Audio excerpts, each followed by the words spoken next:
All right, we are back. Another B3 episode. Well, kinda. This is the final episode of B3 of the Preseason. preseason. We love to see it. Next week, you will not be getting our generic predictions per se. Nope. You'll be getting our first official BS report of the regular season. You'll be getting our Oh, analytical thinking. yes, very much analytical. It's only going to cover the first 3 days of the season, so just bear with us the first week as we get that going. But once the weeks really start going and the games really start clicking, we'll make sure we get to everything that we need to talk about that's BS in the game of baseball. That's But exactly right. having said all that, we are going to start this the way we start every video, every podcast, That is every correct. way. Ben, take it away. This will never change throughout preseason, regular season, postseason, and offseason. Off-season. This will always remain. As always, ladies and gentlemen, you know what time it is. Rob Manfred is trying to ruin the game of baseball, but what else is new? He's an absolute clown. I will say he's been awfully quiet lately. He has. And, I've done a lot of listening to other podcasts and a lot of analytical thinking on this. And I know that we just start this episode this way, but we have talked about the universal DH. I think at this point, it needs to be a serious discussion with the players union that this needs to happen because, one of these pitchers is going to get hurt on the base paths. And it always happens. And rightfully so, fans and organizations are going to be pissed. Like, and you know what? The sad thing is, it's going to take a Max Scherzer, a Clayton Kershaw, or a Jacob deGrom to get hurt. It's going to take a stud, a Cy Young caliber pitcher. I mean, that's what happened with the catcher rule. Yeah, it is. And that's sad. We should not – it's 2021. It worked great last year in 2020. The fans loved it. The teams loved it. It's an even playing field. It is. And you know what? Yeah, great for the American League, you guys have it. But for the National League, it sucks. It really just sucks. It's also, too, if you think about this offseason was so difficult, not just the fact of everything else going on. Right. But, you couldn't plan your lineups because you didn't know if you were going to the DH. Exactly. Think about this. How many more teams would have been after Jock Peterson, Kyle Schwarber? I guarantee you right now, if they would have come out and said that we would have had the universal DH, Kyle Schwarber would not be wearing a Washington Nationals uniform. But would Jock Peterson be wearing a Cubs uniform, though? That's the question. I don't think he would be. I honestly think that Jock Peterson – actually, I always envisioned him going to Chicago. I always thought he was going to go to the White Sox. I think that right now, and we'll get it – I guess this is a great segue. Jock Peterson – if he wants to win a World Series this year, he's got to be kicking himself in the rear end right now because the Eloy Jimenez news out of the south side of Chicago. For those of you that didn't hear it this week, Eloy Jimenez out 5 to 6 weeks for the White Sox. He tore his, I believe, left pectoral. Months, dude, not weeks. Oh, yes, you're right. It's 5 to 6 months. You're right. Sorry. So, he's an August, September guy now. Right. Which, I mean – the White Sox are still going to be good. That's going to be a great late season addition for them. But that was a guy who's potentially, he's an all-star. That's a 40 dinger guy right there that you just lost until August, at the earliest August. If you're neck and neck with the not Cleveland because they're going to suck. If you're neck and neck with the Minnesota Twins, I'd be a little concerned. Yeah. Because then you're rushing him back, which could be really, really bad. But, I am a huge Cubs fan. I like to go back and forth with my White Sox friends and family back home. But I will say that this sucks. We use the phrase on Keeping Up with the BS very frequently. You hate to see it, sarcastically. But I genuinely mean this from the bottom of my heart in all sincerity. You really hate to see this because I do love especially a young guy, too. Dude, he has his whole career in front of him. This is a guy that can win MVP awards. Easily. Well, not really easily because he's got to go through Trout, but well, yeah. And honestly, this should have been a sign from the get-go because he got hurt last year playing the outfield. With Andrew Vaughn coming up and playing first base for the White Sox, having to move Abreu to DH, it's hard because it's like then you kind of have to put him in the outfield. He has to until Abreu retires. But you got to learn after last year's scare because he tore it going after trying to rob a home run in a meaningless spring training game. Yeah. Like, yeah, you want to go all out in spring training, especially like a week away from the start of the season, but not like this, man. Like, this just sucks. I mean, it's one of those things you can't styrofoam him. You know what I mean? Like, and with the White Sox, like, you have no choice. You have to play in the outfield. So exactly. I mean, they're still going to be a juggernaut. They're just not. I would say that Eloy Jimenez in the lineup gets you maybe 3 or 4 extra wins, maybe. Debatable, yeah. But in a tight race, 3 or 4 games could be the division. So you never know. Easily. Yes. Moving on. This is my just for fun team that I am a fan of. That I was not happy to hear about. Zach Gallen. He is now out with forearm discomfort, which if you follow baseball and you know a lot about baseball, that is like the signs of the bubonic plague, basically. Like whenever it's practically like COVID. Yeah. So when you hear that a pitcher has forearm discomfort, you immediately think, oh shit, Tommy John surgery. Tommy John. That's usually what it means, like 95% of the time. Yep. I guess he's only being diagnosed with a hairline stress fracture right now, but I heard that's the rumor. Right. I heard on Arizona 95.7, whatever their I think that's their radio station. They do a podcast that I listen to. He's going to get a second opinion. So we'll see what that's all about. I mean, Arizona's not a playoff team regardless, but you need him. You do. And I want them to be cautious with this decision. Gallen's only 25. He's a stud. I mean, he's going to be Arizona's number 1 ace someday. Oh, if he's not already. Right. If he's not, I think he's better than Bumgarner, and that's just my genuine opinion. But in a rebuild year like this, with how stacked the Dodgers and Padres are, there's no need to rush this. No, absolutely not. Brandon, you got any players you want to talk about? Well, okay, so I don't want to talk Red Sox because I know this is not what we're doing. Mm-hmm. But I just want to talk about how nasty Dahlback's home runs have been so far. Oh, yeah? Those things have been missiles. He's first base, right? Yeah. He took over for Moreland? Yeah. Okay. And it looks more and more like Duran's going to be in that outfield. Oh, okay. Because he is killing it in spring training. We'd love to see that. Moving on from the Red Sox, I was listening to Seattle Mariners GM this morning.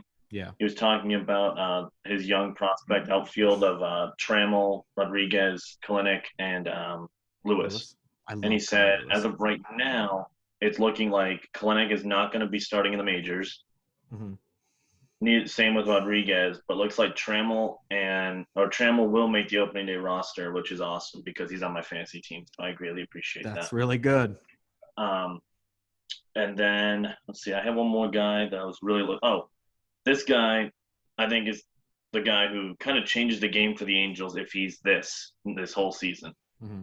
Shohei Ohtani right now has 5 home runs already. Yep. And like almost 20 strikeouts in like 14 innings. Wow. Yeah. I know that I've talked about how I don't want Shohei to do both just because of the injury history, but that definitely feels like a Joe Madden thing. Joe Madden's the thing is with him, I think you pitch him every 6th day or something.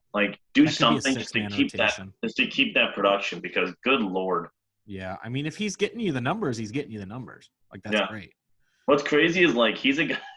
Just imagine this. What if he starts slumping at bat and you just, all right, well, you're just gonna pitch now. Yeah. Yeah. We could see it. You never know. Yeah. It's gonna be very weird. Do the Angels get a DH? Does he play as the DH? How do you slot? I think he's going to be the DH. So he's going to be the DH, and he's going to be listed as the DH and the pitcher. That's kind of cool. Or does he not bat on days he pitches? I haven't been following enough. I don't think he does. Okay, that makes sense then. Yeah, but I think he's DHing when he's not pitching. Okay. I don't think he's playing the field at all. That's fair. I mean, that makes sense. I would play him in the field. I'd DH him. Gio Gonzalez, if you didn't hear, retired this week. Great career. Yeah, great career. The dude's 35, like awesome. I always wish that we could have had him in Chicago, at least on our side of town. I know he played with the White Sox last season. But if I signed a minor league deal with Miami and knew that I was going back to the cellar in the best division in baseball, I too would want to retire. So same, pal, same. But he's a guy who's always been like a 3-4, Yeah. solid pitcher. You knew you were going to get with him. So Mhm. happy trails to you and enjoy your millions of dollars in retirement. Right. And then I have to talk about the Cubs at least at one point in this podcast. So I do want to talk about Kyle Hendricks, our opening day starter.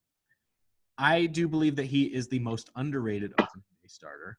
Yep. This man has a 3.12 career ERA, 1.10 WHIP. He was a Cy Young finalist the year they won the World Series. Him and John Lester were Cy Young finalists that year, but the fraudulent awards committee gave it to Max Scherzer, which I think is complete crap. I think it definitely should have went to one of those two Cubs guys with the season that they had.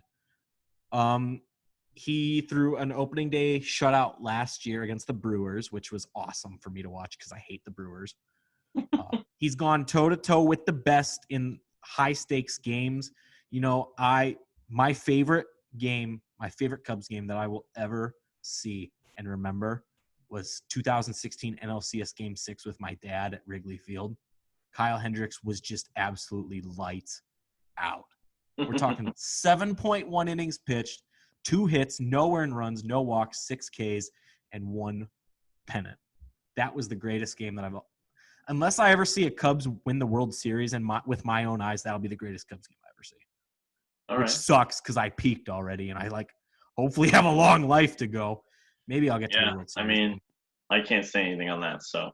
Yeah. And then, the dominant World Series Game 7, I think he got pulled too early by Madden just because Madden had it in his mind he was going to go to Lester and then give the ball to Chapman. I think that was the plan all along. But either way, I was listening to Cubs Talk podcast with David Kaplan and Gordon Whitmire today. Today's Thursday, by the way, in case anybody's wondering. And they were debating like if this was Kyle Hendricks's rotation now because Darvish is gone, Lester's gone. I mean, it is. It is. Arrieta's back, but Hendricks is a lot better than Arrieta now. So, and I know Kyle Hendricks is pretty humble. He won't admit that, but it's his. It's pretty obvious. It's pretty obvious. So I guess we're gonna get into the meat of our episode now. This is the headline attraction. If you made it this far, you're about to be rewarded. Our preseason awards. So all right. These awards, we'll do this preseason right now. We'll do this again at the All-Star break, kind of like that mid-season, and then we'll do postseason awards before MLB officially releases who won what. Correct. So I guess, Brandon, I'm going to turn it over to you. We're going to start with the MVP award. Who do you have winning the MVP in both leagues? So the AL is this man's a league until someone bumps him off. Mike Trout is going to be the AL MVP until the day he doesn't want it. Agreed.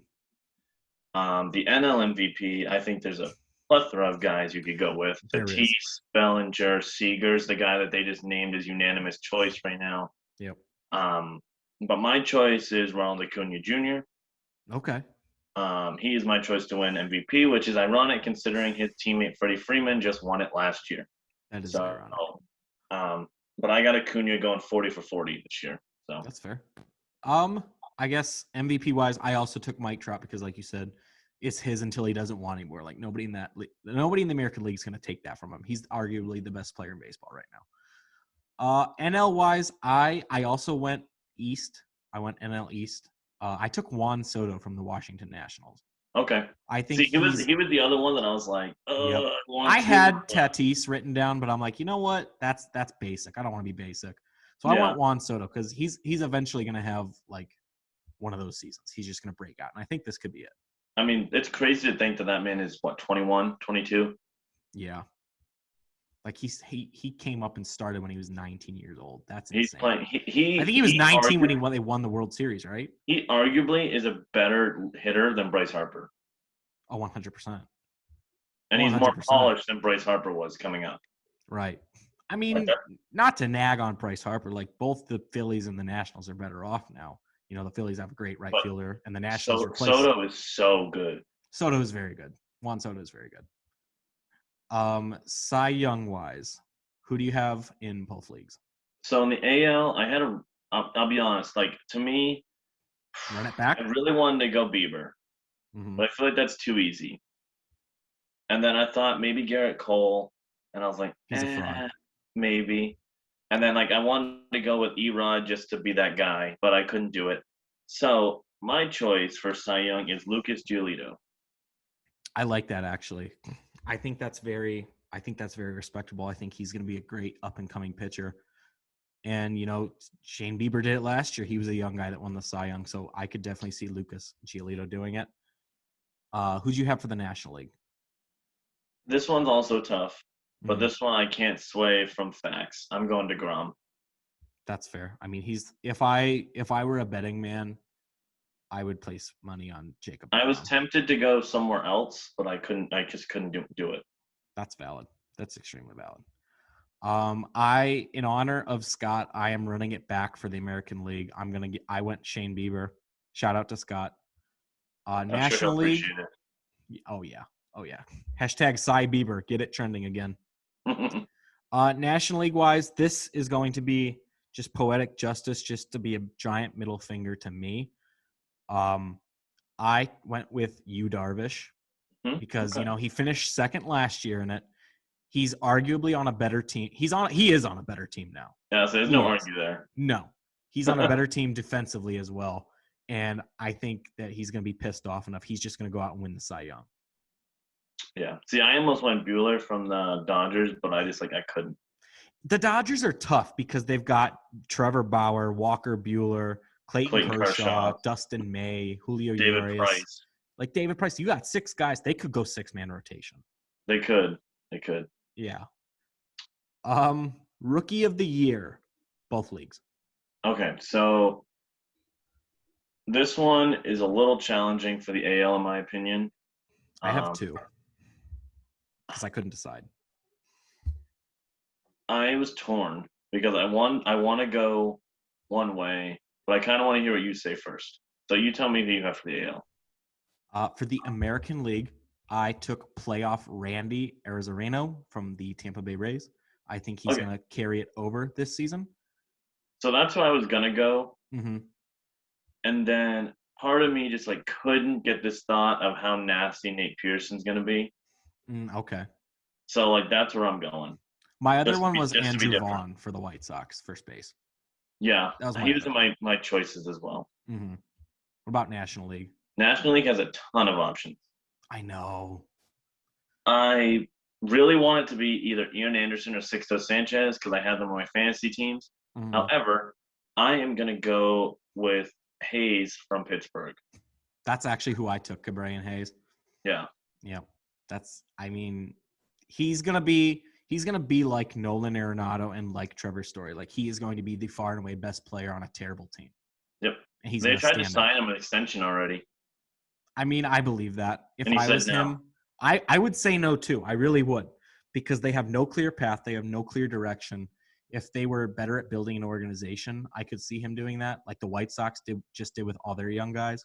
So yeah. I don't blame him. Moving along the list, we have comeback player of the year. AL, I'm staying home on this one. I'm going Erod. I like that. NL, I'm gonna make you happy here. I'm going Javi Baez. We love to see it. I think the guy is eventually going to get back to what he was in 2018 and 2019. Yeah. Eventually, my options were for that one were Baez, Machado, and then who's my other option? I had one other one that I thought was going to be I forget who it was now. I wrote it down, but I'm not looking at my phone at the moment. That's fun. But I just like Javi Baez is an NL MVP candidate if he actually shows up. Yeah, I get that. For my list, American League, I went with Anthony Rendon because of how good he was in 19. Kind of disappointing last year, but I guess that's just because the Angels as a whole were disappointing. I mean, everybody was last year, so. Yeah, I think he steps it up, and we're going to see full season 2019 Anthony Rendon again. I hope so. Comeback player, I wanted to go with a Cub here. I wanted to say Baez. I really, really, really wanted to say Chris Bryant, just with the Chris Bryant revenge tour.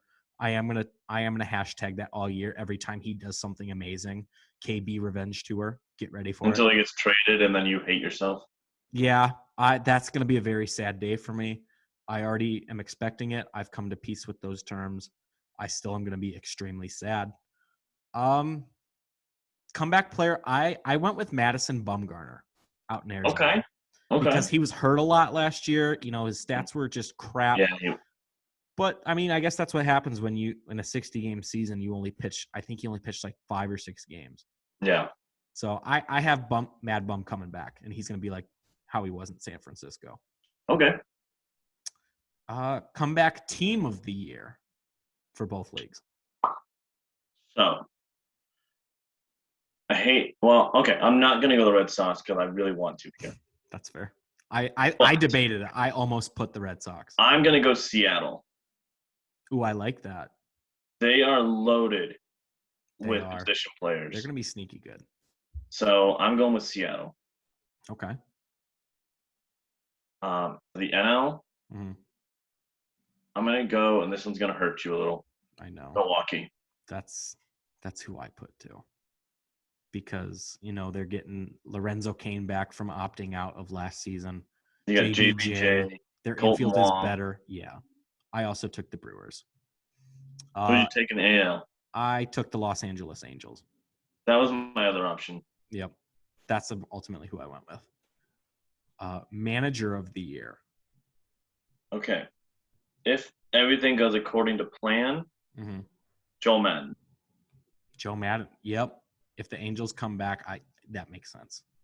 And I would love to see him do it. I love Joe Madden. NL. I hate to give him this award because I feel like it's a cop-out. But because of how much he's going to have to move this team around to make it work, I'm going to go Dave Roberts. Yeah. There are – like his team is stacked, and that can be – like it's a great problem to have, but he's going to have to figure out how to make it work. Exactly. Yep. For me, American League, and I hate that I put this because I hated this hire. I still hate this hire, but I think that the team is just going to be so freaking good. It's going to make this look. This is the other option I had. I went Tony La Russa. Yeah. Like, I don't think this dude is going to do a dang thing. I think that his team's just going to go out and kick everyone's absolute ass every day, but it's still going to make him look good. I almost went Cora. Yeah, I thought about it. National League-wise, I went with J.C. Tingler from the Padres. And I don't know if I just said his name. I probably just said his name wrong. That I apologize. But I went with Tingler from San Diego. Yeah. I got you. Breakout candidate. Both leagues.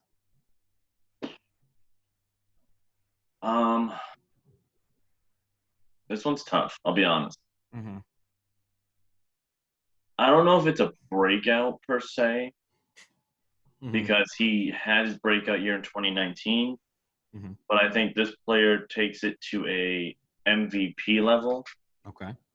And that's Yohan Moncada. Yohan Moncada, yeah. That one hurts. I have to agree. But I did not pick Moncada. But I respect it. I almost went Devers, but yeah. I'm trying to stay away from going hometown guys. I know, I did too, but I had to a couple times.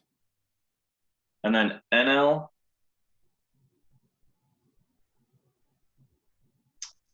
Okay. I'm gonna go just for my own sanity here for my fantasy team. I'm gonna go Sixto Sanchez. Okay. I respect that. I respect the logic as well. For me, breakout candidates, just because it was a little disappointing when he got his debut last year. I'm hoping for a much better 2020 when I went Joe Adele from the Angels. I am high on the Angels this year. I really am. They also have Brandon Marsh too. They do. They got a lot of great talent that's going to come up. Yeah. They just need some pitching. Yeah, they do. But they'll get it. They'll get it at some point. They'll get there. He'll get it. National League, I am going with this is going to make it a big four. A big four. I went with Alec Baum in Philadelphia. Yeah. You got Rhys Hoskins. You got JT Realmuto back with the team. Bryce Bryce Harper on Harper. that long deal. And now you're going to have Alec Baum at third base. Like, we were talking a year ago, this team's going to go get Bryce Harper. I'm sorry, not Bryce Harper. They already got him. This team's going to go get Chris Bryant and then pair Bryant with Harper. Yeah. Screw that. You don't need to. You got Nope. I think Alec Baum is way better than Chris Bryant. Not to especially mention, when it like, comes his down to name is dollars. Bomb. Like, that's just a marketing dream. Right? You could just put Alec and, like, the bomb emoji and get that trending. Or put it on a T-shirt. Anything. So, yeah, Alec Baum, breakout candidate. Going to be a big four in Philly. Gotcha. Most exciting prospects most exciting prospects. We might see them maybe later on in the season. We might not. But Wander Franco. Yeah, Wander Franco has to be the consensus. Wander Franco and Jared Klinick. Okay. National League. I went with Brennan Davis from the Cubs. No, I'm just kidding. I actually did write Brennan Davis. I'm excited to see Brennan Davis at some point. I think we'll see him when we expand. I'm excited rosters. to see Brendan Donovan from the Cardinals. I am as well. I hope it's not against us, but it's probably going to be, which Naturally sucks. But seriously, though, I took Ian Anderson. That's who I'm most excited to see. He's also on my fantasy team. Yep, Ian Anderson out of Atlanta. All right, franchise league, man. I loaded up on those young guys. Yep, and these are the teams we're tying ourselves to, at least not fan base wise, but this is the pennant, right? Pennant wise, yes. Okay. Pennant. Who do we think, as of right now, before the season starts, will be playing in the World Series this year? I hate to say this, but it's gonna be Dodgers. And just because I think that they're going to have a fairly easy path to this, I'm going to say the Yankees. I thought about that for such a long time. But I also think if that happens, it's the best case scenario for baseball. Yeah. Unless it gets an LA matchup. That would be really cool, actually. But I don't think we're there yet. No, I think the Angels might be one more year away from, like, being serious contenders. Yeah. They just need some help in that pitching. That's it. Their lineup's solid. I debated for a very long time about Yankees, Dodgers. Ultimately, I feel like we've been saying that for the last few years, and something funky happens to where we don't get that. So I went outside of the box. I'm like, what's something funky that can happen? I have, and I'm so sorry, Cubs fans. I didn't want to do this, but I had to think, so I'm sorry. Representing the American League, I have the Chicago White Sox because I think they got I think they have a great lineup. Like, I am absolutely envious of this lineup. I start screen recording right now just for a few seconds, but the Chicago White Sox lineup is significantly better than the Chicago Cubs, and I will be the first one to admit that. Yeah. Plus, I think that the White Sox will be in a position to where, since they don't have Jimenez, they are going to be in a closer race. I think that they're going to add another starting pitcher by the trade deadline. Okay. Like, their top three of Giolito, Keuchel, and Lance Lynn are solid. It's not my favorite top three, but it's solid. It's good enough to win you a lot of ball games. But after that, though, you got some question marks. I don't think – is Carlos Rodon a guy that you non-tendered a contract to and then ultimately brought him back? Is that your fifth guy? I think it is. But, I mean, if that's your fifth guy, that's not terrible. Right. And then you got to hope that Dylan Cease can go the distance over 162 games. Right. So those are some – Who knows what Michael Kopech's going to be. Right.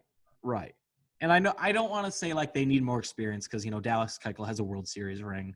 Lance Lynn's been around forever. I mean, he has one too. Right. But I do think that we will get to a point where they will try to acquire another starting pitcher because I think their bullpen is solidified. I think they're going to hit the deadline. They're going to have to.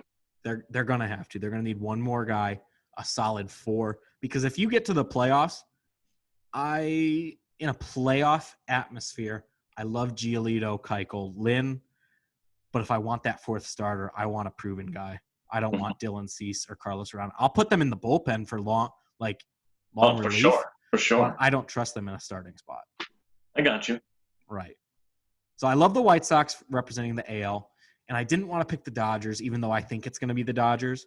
So just because this is what I want to see, not who I think it's going to be, I would love to see the San Diego Padres play the White Sox in the World Series. I think those are the two best young teams going. That would remind me so much of the White Sox Astros World Series. Right. It's got 2005 vibes. It really does. It does. Mm-hmm. A lot of 2005 vibes. I would love to see, and this is where it would get really fun, because if the White Sox don't touch their starting rotation, they roll with these same 5 guys, the San Diego Padres starting lineup is significantly better than theirs. Yeah. Because after Lucas Giolito, yeah, you got Dallas Keuchel, but San Diego's third option is a lot better than Lance Lynn. Paddock. Exactly. Botano. Yep. Musgrove from Pittsburgh. Exactly. They're set. Their long relief guys are a lot better than the White Sox. Yeah. Plus, I think in this would be a lot of fun to watch, because this would be like the Fernando Tatis Jr. revenge series. Mm-hmm. He could just absolutely crush White Sox fans' dreams by beating them in the World Series. Yeah. I get it. I don't fault the White Sox here, just because, I get the thanks for Eloy. I hear that all the time. I think that's absolute crap. That, you see what the Dodgers White Sox fans get all. I think it's crap. They get all excited over a regular season home run, but granted, it's against the Cubs and we're their Super Bowl every year. But I don't fault them for this. Yeah, Tatis, he's great, but you have Tim Anderson playing third shortstop and Yoan Moncada at third. That's still solid. Yeah. Where would you put him? So it exactly. It's just one of those things. But I still think that he could take this personally, and that would be a great series to watch. But no, what happened? The Dodgers bought a billboard outside Fenway. So thanks for Mookie. What I was meaning to ask, what are your thoughts on that? You have the same amount of titles as we did with them, so that's fair. And we have 4 in the last decade, so. So are you mad at Dodgers Nation for doing that? Or are you mad at Red Sox ownership for letting this man go? Oh, ownership. Okay. I was going to say that. Yeah. Ownership, easily. One of my best friends is a Dodgers fan, Matt Muff, that we had on Matt there. That's right. Matt, him and I have very distinct baseball conversations, and we don't bring up Mookie. I don't let him. That's a sore subject. It's a very sore subject. Do it all for the Mookie. Awful. Oof. Well, those are our predictions. That was the final act of the offseason. That is. Next episode, we're playing real games. Real games that count. Yeah. By the time the next episode drops, we'll have already had. It will be a BS report. What? 2 games? 3 games? We'll be the third day of games will be going on, but we'll have 2 full games to talk about. Yep, and that's very exciting. And hopefully, because opening day is always like this, there's always one moment on opening day that will get us talking. So expect that on the BS report. You know what that means, right? What does that mean? It means these are exciting times. Oh, a lot of exciting. These are exciting times because you can smell it in the air. Baseball's back. America is healing. Yeah. This is great. We have March Madness back, but this isn't basketball. I'll be honest, I didn't care about that, but everything else you're saying is great. Yes. We get March Madness this year. If this was a basketball podcast, that'd be great, but it's a baseball one. So we're more excited about baseball. Last year, truly terrible. We had to wait until July. Government shut down. Not even the government, the country shut down. It was hard without sports. It really was. It was hard. I was watching rugby. Yes. I was making the Chicago Cubs win the World Series on MLB The Show. I was playing Diamond Dynasty with Scott. That'll happen. So. Yeah. Yeah. Which also, I just got my PS5, so catch me on that soon. We love to see that. Love to see that. Yeah. Scored that literally yesterday. Mm-hmm. Mm-hmm. Yep. So, very exciting news there. Sorry, I had to break that. No, you're good. Breaking news, Brandon has a PS5 now. Yes. And the show is already pre-ordered. I can't wait to get that game. I really can't wait for that game to come out. I wish it was out before baseball season because That's okay. I can wait. I'm just gonna sit until April 20th and be pissed off that I don't have it yet. Yep. It's fine. It's fine. Everything's fine. Well, But until next time, you'll Yep. see us on the BS report for the first time ever next Saturday when we release this. Mhm. The first ever BS report. So expect that. Expect some stupid stuff going on. Expect a lot of analytics. Brian Kenny, eat your heart out. And we will be back next week. Make sure that you are liking and giving us those 5 stars if you like our content. Please share us with your friends on social media. Please share us. We have seen an influx of likes lately, so that's great. But we do need more and more coming in because the more you like, the more we bring out. So we need some help getting to the moon. We can't get to the moon by ourselves. Right. We've tried jumping and we're all white, so it doesn't really get us very far. That's fair. So. All right. Well, until next time, we'll catch y'all in regular season baseball. Yes. Perfect. And I will, if we are 2-0, I will sing Go Cubs Go on the next episode. Oh, I love that song. Except this thing gets stuck in my head, which I'm totally okay with, so that's fun. Which we're playing the Pirates, so it's very possible. If you don't go 2-0, I probably might slap. If the Cubs are 2-0, I will sing Go Cubs Go live on the next show. Yes. Please go 2-0. We'll see you next week.